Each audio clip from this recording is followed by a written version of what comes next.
Bonjour à tous, bienvenue dans cette nouvelle vidéo où nous allons continuer sur les requêtes avec le langage PHP et le SQL. Alors la dernière fois ou dans la dernière vidéo, nous avons vu comment créer des éléments, comment ajouter des éléments dans une table de notre base de données. Donc on avait ajouté des utilisateurs qui se sont inscrits via le formulaire ici. Donc actuellement vous pouvez voir que nous avons 5 utilisateurs qui sont inscrits dans notre base de données. Aujourd'hui, nous allons voir d'autres requêtes, par exemple les requêtes de suppression ou bien de mise à jour. Donc, cela revient à ce qu'on appelle CRUD en PHP ou en SQL, ce qui signifie Create, Read, Update and Delete. Donc, la création, la lecture et la mise à jour et puis la suppression. Aujourd'hui, nous n'allons pas voir tout ce qui concerne la lecture parce que ça revient à quelque chose qui est un peu complexe. Donc, on pourra le faire dans un projet. Mais l'important, c'est de comprendre comment fonctionnent ces requêtes-là.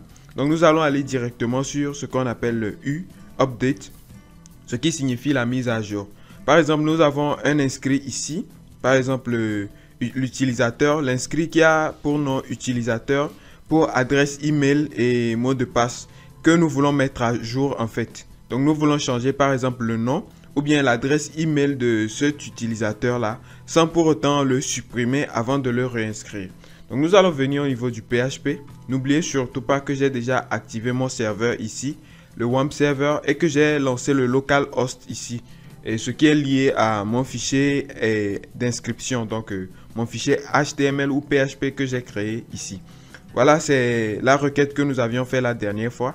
Et cette requête-là, en fait, s'exécutait à une condition. Voilà pourquoi nous avons mis le if ici. Donc, cette requête-là devait s'exécuter à condition qu'on a cliqué sur le bouton ici, donc le bouton de l'inscription qui a sur le formulaire s'inscrire. Donc cette requête va s'exécuter lorsqu'on clique sur ce bouton là. Mais aujourd'hui on ne va pas faire des requêtes qui vont s'exécuter à condition.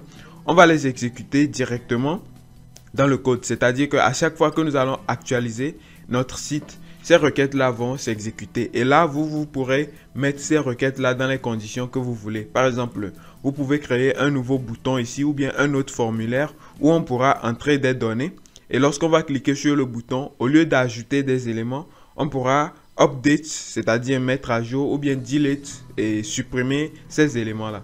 Donc on va aller ici et là pour la requête c'est très facile, je vais simplement copier ce que nous avons fait ici la dernière fois, CTRL-C. Et je vais les coller hors du bloc if en fait. Vous pouvez voir que if commence ici et se termine là où la collade se ferme. Donc juste en bas, je vais coller cette requête là. Et maintenant, au niveau des instructions, nous allons modifier certains éléments. Par exemple, nous voulons d'abord commencer avec le delete, c'est-à-dire la suppression. Donc ici, à la place de insert into, c'est plutôt delete from. Donc ici, on mettra comme ça, delete, D-E-L. Voilà, delete from. Donc, on va supprimer depuis la table utilisateur parce que c'est la table utilisateur que nous avons créée la dernière fois. Et cette fois-ci, ce ne sont plus les données que nous allons mettre directement, mais on va simplement donner la condition en fait. Nous voulons supprimer de la table utilisateur et une valeur en fait. Donc, on va donner la condition ici, c'est-à-dire là où et maintenant l'identifiant. On peut choisir soit l'identifiant pour supprimer cet élément là. Donc c'est à nous vraiment de choisir ce que nous voulons supprimer. Par exemple ici, nous voulons supprimer cet utilisateur là. Donc il est caractérisé par un identifiant qui est égal à 2, un nom qui est égal à utilisateur et un prénom qui est égal à user, une adresse email, etc.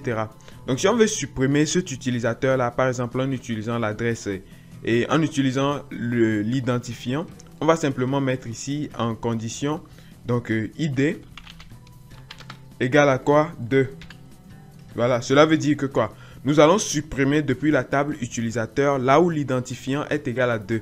Donc, lorsqu'il va arriver dans la table utilisateur ici, il va simplement chercher la colonne où l'identifiant est égal à 2. Donc, il va tomber sur cet élément-là et il pourra le supprimer. Maintenant, au niveau de l'exécution, on n'aura plus un array parce que nous n'avons pas des valeurs qu'on a laissé. On va simplement mettre execute et là il va pouvoir exécuter ce que nous avons dit ici.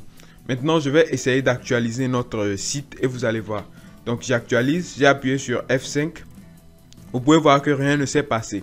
Rien ne s'est passé parce que et je n'ai pas donné une instruction qui va permettre de voir quelque chose ici. Mais en réalité, quelque chose s'est passé au niveau de la base de données. Donc, je vais actualiser aussi la base de données. Et vous allez voir que cet élément-là va disparaître en fait. Voilà. Vous voyez que nous n'avons plus d'identifiant 2 ici. Donc, on a simplement l'identifiant 3. Cela veut dire que nous avons supprimé notre élément via l'identifiant 2. Et donc, l'instruction a bien été exécutée. On aurait pu aussi utiliser le prénom, par exemple, pour supprimer celui-ci. Vous voyez, nous avons celui-ci qui a prénom Sado. Donc, on va venir ici. Et là, à la place de identifiant, on mettra prénom. Ça, c'est le nom de la colonne, en fait. Et là où le prénom est égal à quoi? Sado. Voilà. Et là, on enregistre. On va actualiser aussi au niveau de notre formulaire. Voilà. Et on a une erreur. Oui, normalement, ici, vu que c'est une chaîne de caractères, on doit le mettre entre côtes. Voilà, je vais le mettre comme ça. J'enregistre. Maintenant, on va réactualiser. Et voilà, rien ne s'est passé toujours. Maintenant, ici, lorsqu'on va actualiser, vous allez voir que Sado va disparaître. Donc, j'actualise. Et vous pouvez voir que Sado n'existe plus. Donc, tous ces éléments qui sont ajoutés là, c'est parce que nous avons actualisé le site en fait. Donc, lorsqu'on actualise, vous pouvez voir ici qu'on nous demande, on nous dit que le formulaire sera renvoyé. Donc, les dernières données que nous avions mis seront renvoyées. C'est ce qui fait que lorsque nous actualisons ici et des données reviennent, vous pouvez voir que ces données-là en fait ont la même caractéristique. Donc, le même nom, le même mot de passe, etc. On pourra ajouter des fonctionnalités qui vont éviter que 2 utilisateurs aient la même adresse email et par exemple, ou bien le même nom, ou soit le même prénom, etc. Ça sera vraiment à vous de choisir ce que vous voulez faire. Donc là, nous venons de finir la fonction qui nous permet de supprimer, donc le delete en fait. Et on peut aussi passer à le update, donc la mise à jour. C'est-à-dire, on veut modifier un élément dans cette table-là. Par exemple, l'utilisateur qui a pour identifiant 1 et dont le nom est égal à Wisdom, on veut changer le nom là et on veut plutôt mettre un autre nom par exemple. Donc ici, au lieu de cette instruction delete from utilisateur, tout ça là, on va plutôt mettre update. Voilà. Donc à la place de delete from ici, ça sera update comme ça. Update avec espace. Donc nous allons actualiser la table utilisateur. On va la mettre à jour en fait. Et ici, on va mettre set. Donc, ce ne sera plus where ou bien quoi que ce soit, mais on va plutôt mettre set. Ou bien carrément, on ne va pas supprimer le where parce qu'on aura besoin de ça aussi, c'est notre condition. On mettra ici set. Et là, on va donner la valeur en fait. Donc, on va changer prénom. CTRL C. Donc, on va set le prénom égal à Sado. Et maintenant, c'est quoi? C'est où le prénom est égal à Wisdom en fait. Donc ici, nous allons mettre à jour la table utilisateur en changeant le prénom par Sado. Et là où il y a l'utilisateur qui a pour prénom Wisdom. Ici, ce n'est pas en majuscule, mais c'est en minuscule. Voilà, Wisdom en minuscule. Cela veut dire que c'est cet utilisateur-là ici, Wisdom, qui sera mis à jour. Et il sera mis à jour par cette valeur-là en fait. Donc le prénom va se transformer en Sado à la place de Wisdom. Maintenant, on enregistre. On va actualiser encore notre site. Voilà. J'actualise. Et là, vous pouvez voir ici que lorsque je vais actualiser, Wisdom va se transformer en Sado. Voilà ici, rien ne se passe. Et là, on s'est trompé en fait. Le prénom, ce n'est pas Wisdom, mais c'est plutôt Wiz. Donc, on va modifier le prénom par Sado. Ou bien carrément, on va mettre le nom parce que nous l'avons dit qu'il va trouver un prénom ici qui est Wisdom. Pourtant, ce prénom n'existe pas. Donc, on va changer le prénom par Wiz au niveau du code. Donc, where prénom est égal à quoi? Wiz, comme ça. Maintenant, lorsqu'on va enregistrer et qu'on va actualiser notre site, bon, cela va toujours continuer à ajouter des éléments. Mais l'important, c'est de pouvoir mettre à jour celui-ci. Voilà.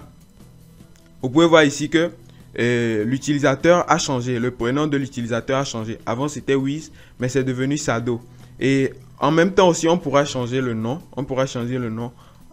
Dans ce cas, on mettra ici nom à la place de prénom.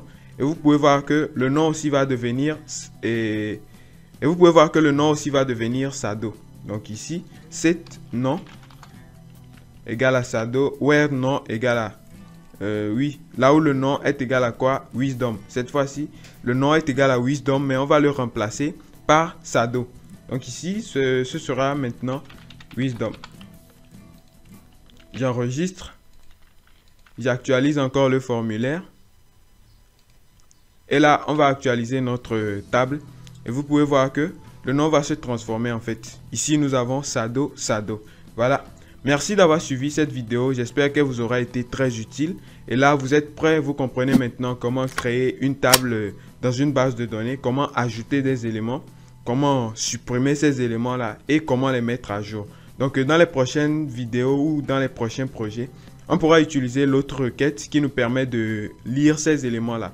Donc la lecture, on pourra l'utiliser pour afficher des produits, par exemple, sur un site de e-commerce ou bien sur un blog. Donc d'ici là, portez-vous bien. À la prochaine.